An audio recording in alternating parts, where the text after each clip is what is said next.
گوتنên Serokkomarê Tirkiyeyê Recep Tayyip Erdogan yên di derbarê pirsgirêka Kurd de li Diyarbekirê rastî bertekan hat.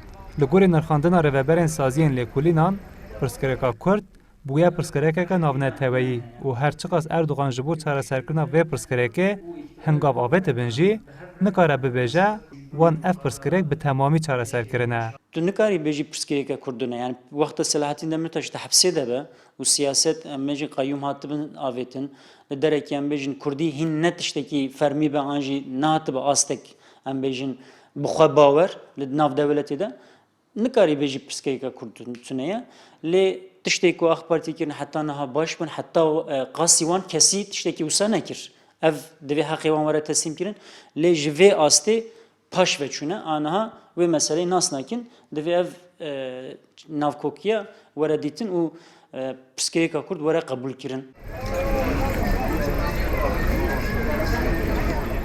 Siyasetmedarên desthilatdariyê li Enqere dibêjin ku wan pirsgirêka Kurd çareserkirine. Li belê em niha di nava kuçew kulanên Diyarbekirê de ne. Gelo ji aliyê xelkê ve jî ev pirsgirêk hatiye çareserkirin yan hêjîwekî xwe ye yan kûrtir bûye. Rewşa wê çawa ye em dê ji xelkê bipirsin. Ka bersiva Diyarbekir ji bo Enqereyê çi ye?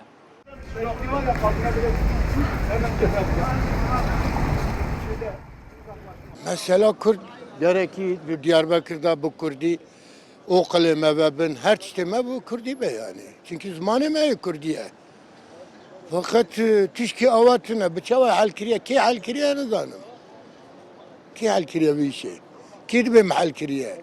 والله هم دي برا حقوق عدالت هوي her tiştik aşiti, barış, kardeşlik her tiştik Türkiye'de bravo. Herkes eşit bir bravo. Partiyên opozisyonê, saziyên civaka sivîl û welatî piştgiriya hemû hewlên çareseriya demokratîk dikin. Lê belê berûva jî rayedarên desthilatdariyê difikirin û dibêjin heta ku Kurd mafên xwe yên rewa biriya destûrê wernegirin, pirsgirêka Kurd çareser nabe. Hesen Kako, Kurdistan 24, Diyarbekir.